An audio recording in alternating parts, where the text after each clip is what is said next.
Well, welcome to the Mecca Minutes. This is the fourth episode of our focus on fractional leadership, interim leadership in corporate America, as well as in small to medium-sized businesses. My guest today is Shaunna Black. Shaunna, good to see you. Oh, good to see you. We go way back. We do. Shaunna is bringing a couple of different perspectives. She's been a successful senior leader in major international global firms. She has her own business, which helps coach executives and folks like those of you who are watching this and the CEOs who might care.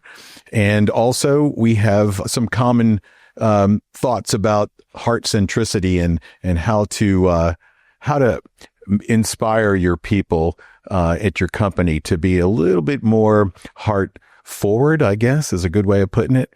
I know I'm not saying enough, so I should probably throw out an opportunity for you to say a little bit more. I know Texas Instruments is that the most recent position before you retired or went into your own? No. That was before? That was before I was SVP of manufacturing in Korea for Danbu High Tech, which was part of the $20 billion group. Yeah, I didn't want to take a chance on pronouncing that wrong. I can do Texas Instruments real well. That's right. And then I did that for another company here in Dallas when I came back.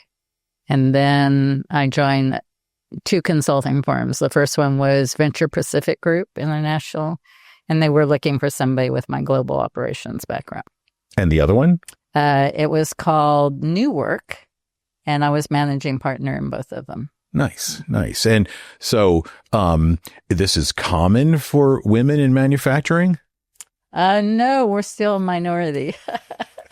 That's a setup. It was a setup. So, yes, tell me more. Definitely. I don't know. It's just weird. People still think somehow manufacturing is a man's job. And it really amazes me because, I was, even at Texas Instruments, I was the first female wafer fab, which is our semiconductor manufacturing, volume size manufacturing plant. We had two other women in DSEG in smaller wafer fabs, but I was the first large volume semiconductor manufacturing manager. And that was 2000. So it wasn't like super early. And I always thought it was a little bit weird because, in a manufacturing plant, the one I had, we had 1,400 people in it. And I always sort of likened it to being a mayor of a small town because every possible human challenge that you could think about in a small town. That's a lot of people. Based in a factory, right? And so I think that women are actually very good at creating communities. And manufacturing is a team event. Mm-hmm. You don't produce anything without doing it as a team. For sure. Yeah. I can remember the, oh goodness, I'm trying to think the first book I read on Six Sigma. Right. And it was very much along the lines of all the different work groups and how they interact with each other. But they talked about everything from relationships to oh goodness, gung ho. Right. Gung ho was a big, and that was huge. Quality Loved that and book. productivity program. All right. Yeah. So I'll give you a little idea where I came from on that. Of course, at Dr. Pepper, we ended up doing lean there, and we did a fair amount of. It's not just about keeping track of things. Mm-hmm. It's really about setting objectives, achieving those objectives, and then setting barriers to returning back to the way things used to be. And that was always the harder work. Yeah. And I can totally see my mom rocking in that space. In fact, I don't know, you know this because I come from a big family, but I have 3 sisters, and one of them started a multi-billion-dollar electronics firm. Exactly. And the other was a award-winning teacher. Mm-hmm. And from both of them, they obviously got a lot of that from my mom. Yeah. I can't even imagine raising 8 children and how you pull that off. And they're all not all the same. Yeah. You know? So I was the oldest of 5 in 7 years. And my mother had grown up in the same house in Chicago all her life. And then she married my dad and spent the next 26 years living in about 20 places. And she moved us all over the United States and all over the world. And my dad was always at work, so she handled everything. Yeah. And she was an amazing program manager. And actually, when I started in the real work world, I already do program management because I had been her right-hand person as the oldest person, right? In my generation, she would have been a COO someplace, right? So yeah, I think creating culture and organization and processes and methods and teamwork, I think women bring tremendous gifts to that.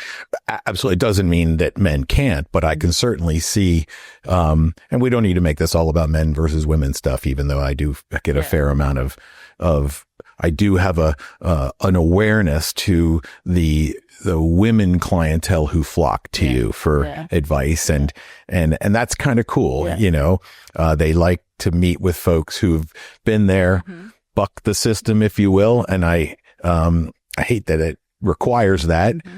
But it kind of makes me want to hear a little bit more about how in the heck did that happen? I mean, in this world of, you know, men.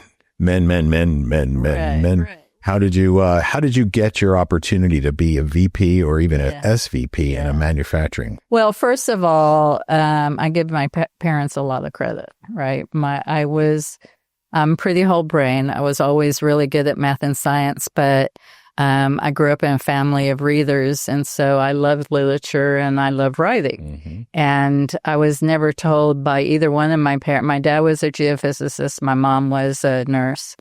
I was never told by either one of them that I needed to be a certain thing. They encourage, you know, my talents on both sides. And when I was in 7th grade, we got transferred to Sydney, Australia, which is a British school system. And so I was raised 7th grade through 11th grade in all-girls school.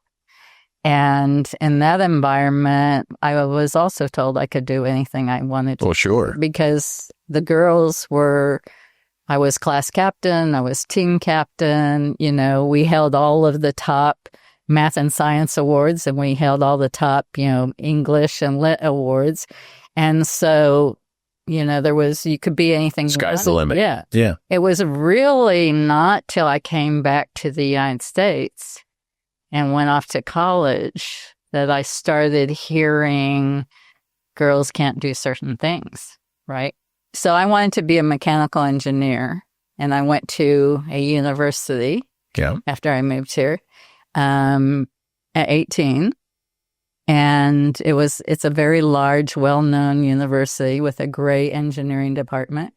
And I got to... You're hesitating to say which... Yes, I am, because of the story. It's not about that. Yeah. Tell the story. Yeah. Tell the story. So anyway, I entered as a freshman mechanical engineer, and I felt like I never saw another girl. And at that time, I guess there were probably 3% women in engineering programs. And back in those days, when I walked down the hall, the boys would stop talking and watch me walk to a classroom. And I'd get to... That had nothing to do with your brains. It did. See, I could do that. It was very intimidating for an 18-year-old girl. And back then, in the classrooms, the professors could either say girls don't belong here. It was still okay. Well, or they could get away with it, or they would be over-solicitous, which was just as bad. Yeah, sure. So I lasted about 18 months, and I just didn't have the confidence to do it. So I went into education because I've been teaching all my life. So I taught high school English and mathematics for 5 years, and in the middle of that, I realized I still wanted engineering. And so I started going back to school. So when I started in technology as a freshman engineer, I was 30 years old. And by that time, I didn't really care whether people thought I belonged or not. Yeah. Number one. Number two, I was the same. I wasn't a 22-year-old kid. I was the same age as my bosses. Yeah. And so it was a much different relationship. And I had I had the education background behind me, so I knew how to be a coaching, teaching leader. And so I got promoted pretty quickly. And what I will say is I had the career I had because of really great men in my life. I never worked for a woman in technology my entire career. But I worked for men that opened doors for me, took chances on me, gave me opportunities, believed in me. Mm-hmm. And that's why I had the career I did. No, that's great. Mm-hmm. I don't want to say lucky because there's a lot of blessing in that. Yeah, for sure. I think that, I look back and believe for sure that my older sisters, there's 11 years older, one sister, and 12 the other. And they, I similarly, until we were launched into the world, I didn't think there was such a difference in terms. I didn't even know, frankly, other than the fact that my mom was doing probably what a lot of moms did, wait tables or, not be a stay-at-home mom whenever she could. There wasn't a belief that women were not getting the opportunities or anything, particularly because I still have concerns that if you wanted to get into the fighting world, it's probably hard to be a female boxer. Right. But there are some. There are, and they're really good. brave, resilient women. I forget where I was. Not necessarily a job I'd volunteer for, but. Well, I was a wrestler, and when women started wrestling, I was like, how are they doing that? And then I saw them, and I was like, I don't want to wrestle her either. So, but the brains and like you said, the community and the teaching and coaching it's like a superpower. Right. And to the female credit, or the male who has also developed those, I like to think I'm in the same vein. Yeah, there's a lot of emotionally intelligent men. But at the same time, there's some brawny jobs that you probably would find, at least from a, like you said, manufacturing. It could be depends on what you're making. Yes, exactly. It can be a real grind, but you don't have to actually schlep cars or build tractors or whatever the heck the manufacturing business is just to, there's a lot of choices. There sure is. So we touched a little bit on your career, and people know me. I don't have to go into what I do, but lately what I've been doing, of course, is inspiring the let's call it the late stage career person to pursue opportunities at companies that need their brains, and that their brains are available in a couple of different flavors. You could go to work for PwC or the traditional, the McKinseys and the Bains of the world. But many of them have the same problem a lot of companies have. But you're old, and I don't want to take a chance with you, and you've never been through our consulting methodology, so how do I know I'm taking a chance? So, I guess it was 2017 when I kicked off EKG. I was not in transition yet, but I knew Dr. Pepper was in the mode of being sold, and I wanted to have something that either I would fall back upon, or maybe I would do a CIO job again. And the amount of businesses that I interviewed with for CIO jobs that would then not hire anybody and keep with their good old hand infrastructure guy just to keep the lights on. They just were afraid to pay the price that normally a CIO would garner. And that's when I started saying, well, what about just 10 hours a week? Right. And at that point, it was like consulting. It was a way for them to try before they buy. Right. And a lot of companies still do that, actually. They do. The interim piece, that was in my interest. In fact, every time someone wanted me to be the one, I did it once and I didn't like it. And I did it once. And then after that, I referred it to people who told me that's what they wanted to do. Right. And I took my little 10% finder's fee, and that's all I had to worry about.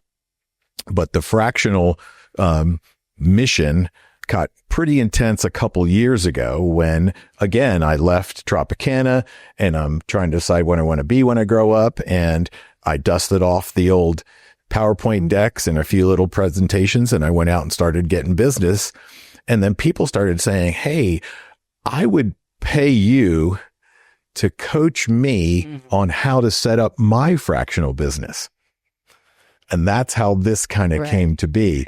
I started having the 100 cups of coffee again and meeting people for breakfast and giving them paid.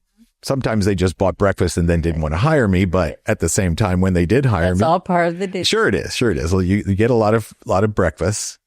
And so, but I've noticed in the last year or so that both the internet as well as the clients I'm talking to have taken a much more serious, even willing to tell the world that they have fractional C-level leaders in their company. I think some companies were afraid to talk about it because that sounds like they're being chintzy, or they don't take the job serious enough. Why would they have a fractional COO or CFO? And so I'm curious, you're out there, you're coaching these folks.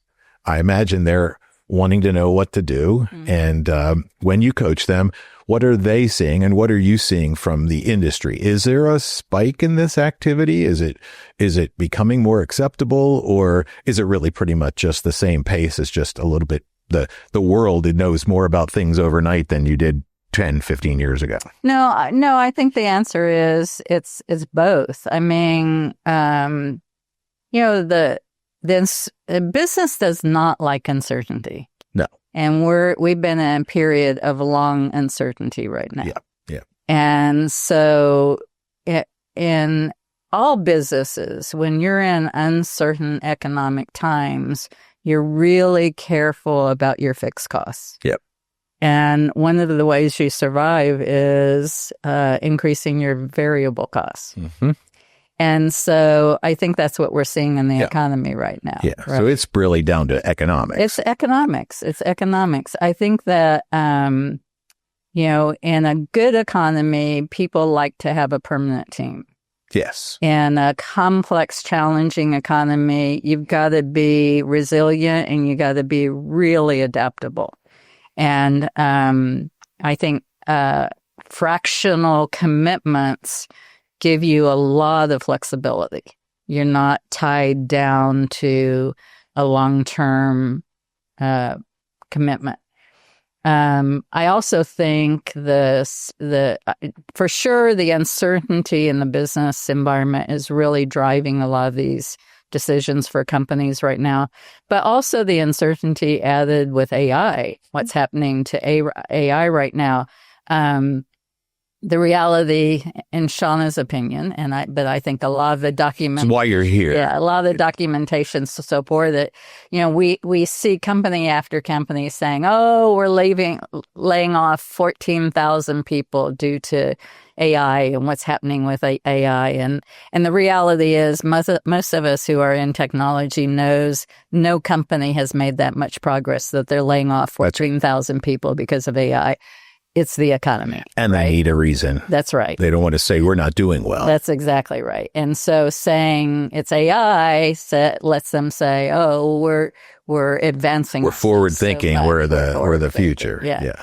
And so, but AI is a reality from the sense that even though companies have not made the progress that they're advertising, they know they have to. Yeah.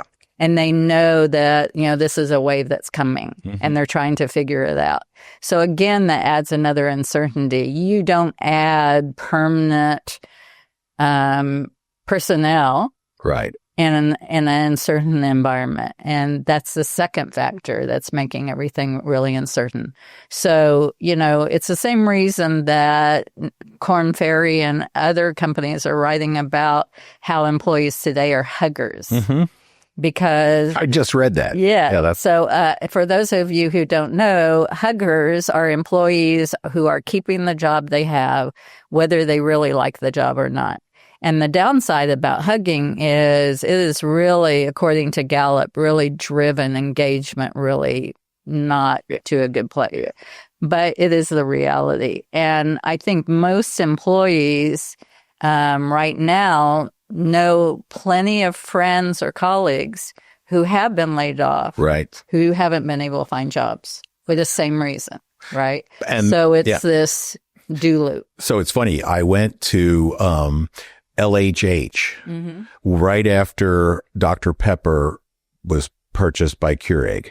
And, I already knew I wanted to start my consulting, but they were paying for it. So, why not go? And this notion of fractional came up and nobody wanted to do it. They were all insistent that they got a full-time job and you said it earlier. I mean, if you're working, it's a heck of a lot easier to find something. So what's wrong with fractional, or what's wrong with interim, or what's wrong with anything, as long as you've got a check coming and more maybe benefits being paid, even if it's on contract. And so it's become vogue is what economic. Sorry. I have to throw in my opinions too. Right. Fractional is cool. Now, if it's made it to TikTok, it's got to be cool, right? Well, I think that, fractional has always been cool. I know when I started my own business in 2009, that was right after 2008. Yeah. So there were a lot of people out of work. Yeah. And still a lot of uncertainty in 2009, 2010. And I did know a lot of executives who were doing fractional work, and they were happy to do the fractional work, and companies were happy to hire them for the same reason. They got really experienced, top talent without adding a fixed cost to the bottom line, right? And so I think, probably before we had fractional talent, but I think really in the 2009 to the 2011 timeframe, that's when it got respect. And I've worked in the nonprofit community for a long time, and I've worked with small to medium-sized companies. And I would say even up to mid-cap at $2 billion, those companies' benches are really thin. Yeah. And so they are more likely to use fractional talent. Agreed. Than to it's the sweet spot costs for sure to their bottom line. Frequently, for example, in small to medium companies, an accountant will be running most of the financials in that company. And they'll bring in fractional CFOs to sort of oversight. Yeah, what are we going to do with our money? Yeah. What are we going to do? Yeah. The more controller and financing decisions. Are we going to lease or buy, et cetera, et cetera? Totally agree. Yeah. Same in IT. In fact, you triggered on something, and I want to get back. Oh, I'd say especially in technology. IT for smaller to $2 billion size mid-cap companies, you can have a VP of IT, but you're not likely to have a CIO in those kind of companies. That's correct. And who cares what the title is? Right. Head dude of technology. Right. So we talked about the economics being a driver, et cetera, et cetera. The other thing we've been reading, I say me and the few guys who I hang out with, is that the solution set that's out there for running the business, whether it's shipping and receiving, whether it's accounting, whether it's HRIS, the tools that are available in the cloud as a subscription that are so easy to use have sort of taken over a good chunk of what used to be the CIO's, area. And the CIO is now much more innovation or even custom software development if they've got something really unique. Or even strategy and business integration. Hiring and firing, team building, all the things we were talking about earlier, which we need to get back to. But I found that's another sort of, they say it's kind of like when the 3 points come together, now it's a shift. Right. Whereas if you have one, what's the old better, faster, but not cheaper, better. Oh my God, it's better, faster, and cheaper. Wait, what am I doing here? Right. Why am I even looking to be a CIO? Well, companies can then make that decision. We don't really need a guy here. We'll bring one in quarterly, or we'll bring one in for 10 hours a week, or we'll tell them, hey, I'm going to put you on a retainer for 40 hours a month, and I'm going to call you, and you come over and do it. And if we go over, you'll bill me next month, whatever the heck. Yeah. So and I think that those fractional roles, I mean, like I said, really, to my knowledge, starting in 2009, 10, 11, those became respectful professional positions. I know a lot of people that left long-term careers that wanted to continue to contribute, but didn't want to work full-time anymore. Yeah. And financially they had the wherewithal to not work full-time, but they wanted to continue to contribute. Mm-hmm. And so they chose to do those kind of jobs as fractional. And now, of course, simply by the math formula, the boomers are growing that number exponentially. And now comes to the question of qualifications. Mm-hmm. A lot of the folks who do reach out to me that want to be fractional CIOs, I usually go through a handful of questions that and then I level with them. Good. The handful of questions are, hey, what did you do in IT when the business you were in had a downturn? Mm-hmm. How did you, right. Or how many times have you lived through a reduction in force? How many organizations have you designed from the ground up? What was your innovation portfolio? And what I find is a lot of people that want to do this aren't qualified. Right. But a great number are. Mm-hmm. And to that uncertainty, what happens is CEOs realize they could get by with a fractional CFO. Mm-hmm. And they go to the market, and the recruiters and or those who are, even Korn Ferry has a fractional practice, which I also thought was kind of interesting because they didn't ever advertise it. And then suddenly they reach out to me and go, hey, let's talk about fractional, Well, that's not their mainstream. No, it's not going to pay big commissions, but it's a service. You got to buy what the customer wants. Right. Yeah, exactly. Or sell what the customer wants. But they, these mechanisms for, no pun intended, for creating a way to identify that this person is truly capable. The people in talent don't understand it. They use applicant tracking mechanisms and things that people go and put out on their LinkedIn that they're basically making up, and then bring in an applicant pool, hire somebody, and in a year they're firing them. So I really can't comment on that because I don't know that background. So you're talking about like the Korn Ferries? Not so much Korn Ferry, even the companies themselves. But yes, they're casting a net to try and I hate to blame this on all Korn Ferries, but Korn Ferry, Egan Zehnder, Russell Reynolds, they do know their client, both their customer and their person they're placing, and don't take a chance generally in those categories. That's what I would expect, because usually companies go to that level of recruiting excellence, knowing that they're going to pay higher price points, but they're paying for the vet. I think the people that are coming to me in some cases wish I could help them figure out how to penetrate a big company when they don't have the credentials. Yeah, I would expect that. It's unfortunate, but I do honest. Yeah. I'm honest. Yeah. And I love it. But because, you asked a question about what am I seeing as a coach? Yes. So I am getting additional clients because of the economy, unfortunately. And fortunately for you. Fortunately for me, but it's an unfortunate reason. And I'm getting clients, two new types of clients. Those clients who are still inside Fortune 500 companies, generally have been there 20 years plus, have had a really extraordinary career, but are seeing the writing on the wall and are concerned about how to leverage a more secure position for themselves inside the corporation, or proactively put a strategy in place. Yeah. The second group of people I'm seeing affected are executives, many C-suite or one level below EVP or SVP, who come to me after being out of a job for 12 to 18 months.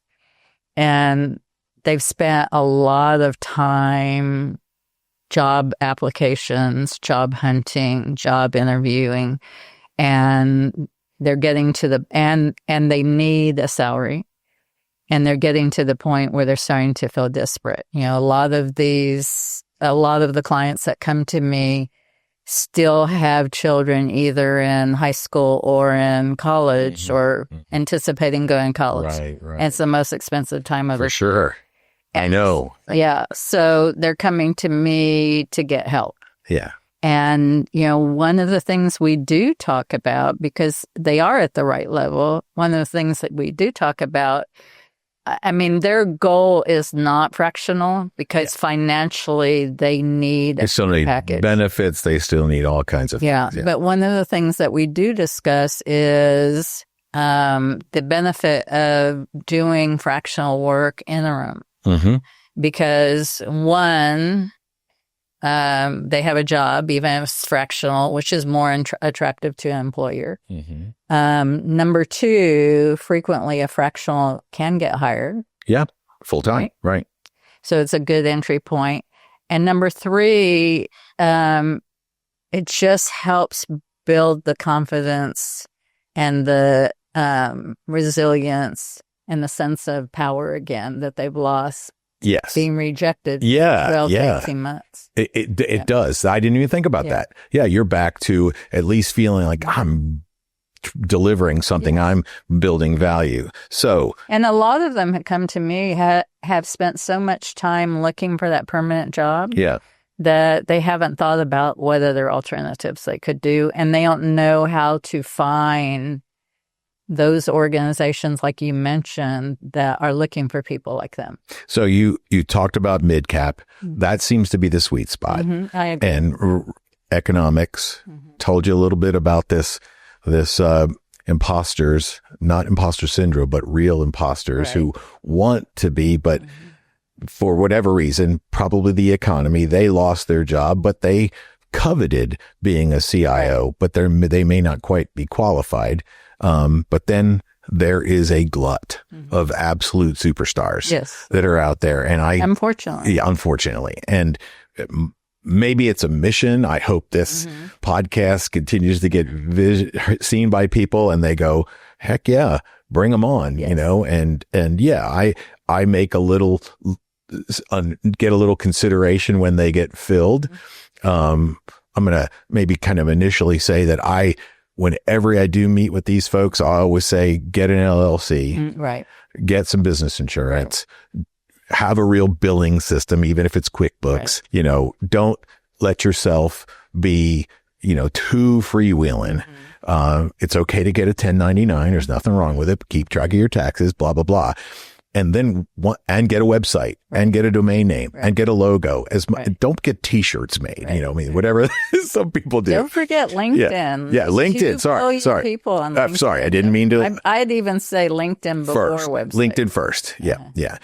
Actually, the only reason I think I even put the website is because there's a lot of old CEOs, and they're just now getting into it. You know, sorry, I shouldn't say that. Old CEOs. You shouldn't say that. I didn't mean senior folks who've not been comfortable with technology.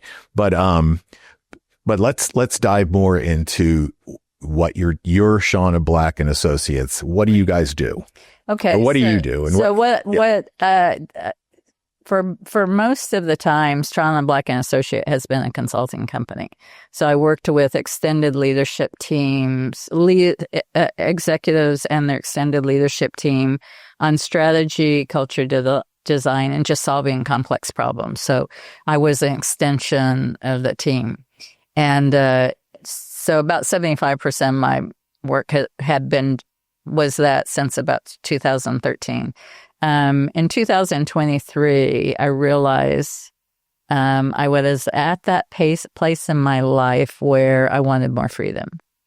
And the thing about consulting is it ties you down. You're in a client's office with their team. You're working with them a couple of weeks to a year, and you're just tied down. And so in 23, I rolled that part of my business off to my associates and started focusing primarily on executive coaching. I had about 25% of my business had been executive coaching, but that had all been word of mouth. Yeah.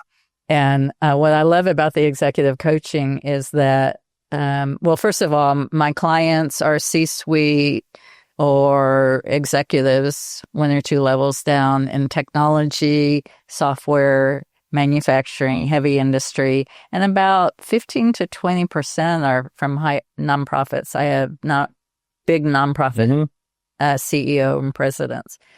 And of course, all my clients out of town are virtual. But what I love, my clients in Dallas, when I'm in town, they want me to be in their energy, which I enjoy.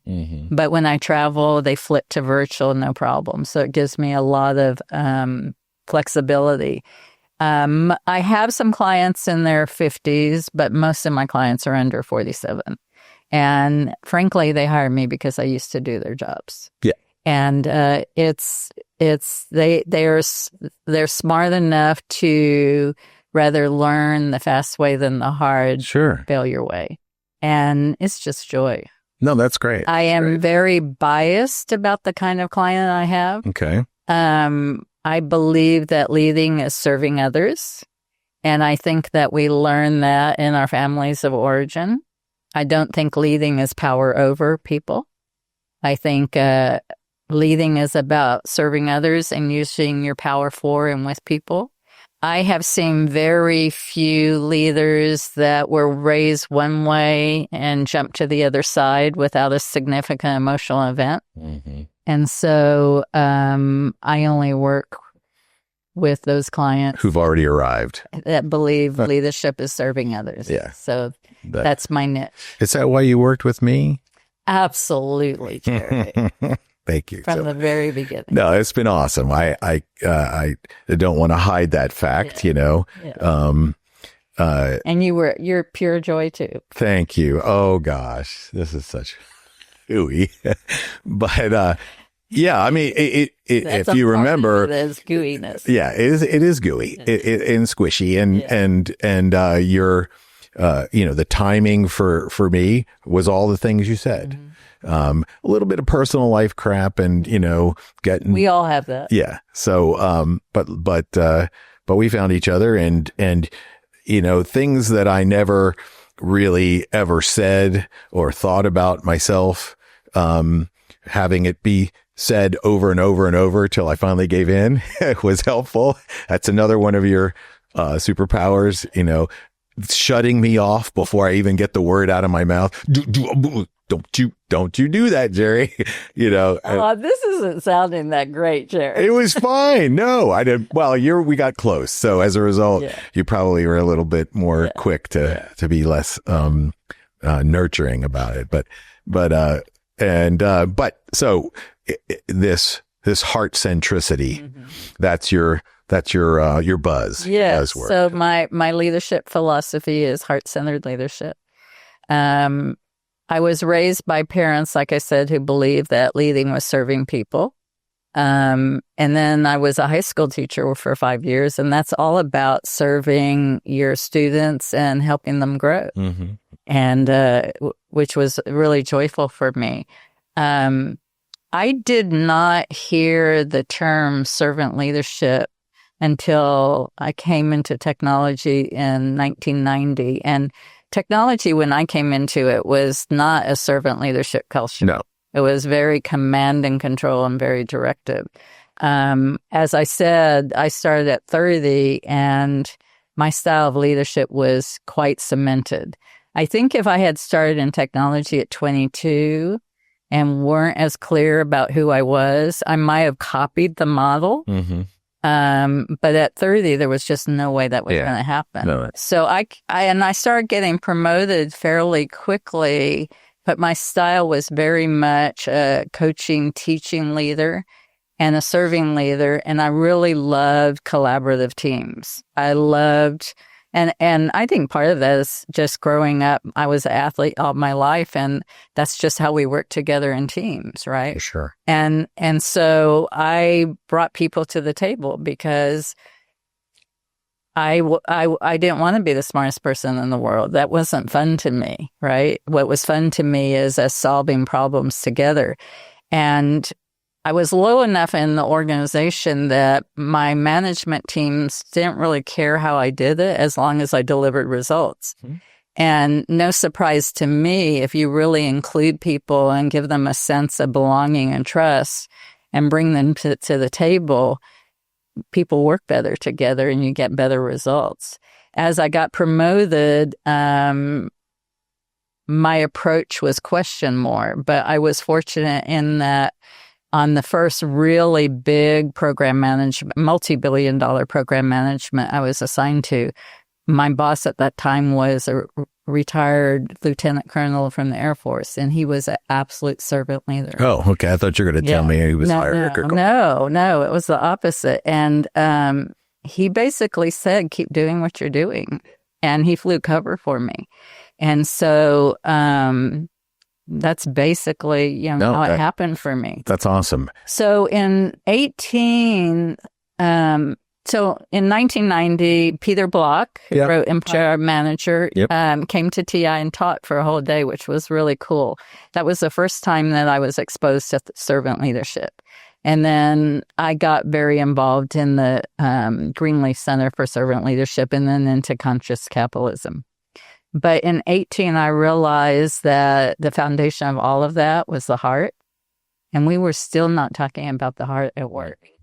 And so I decided that was my purpose in life. That's manifested itself into something else that I wanted you to share. Mm-hmm. I understand.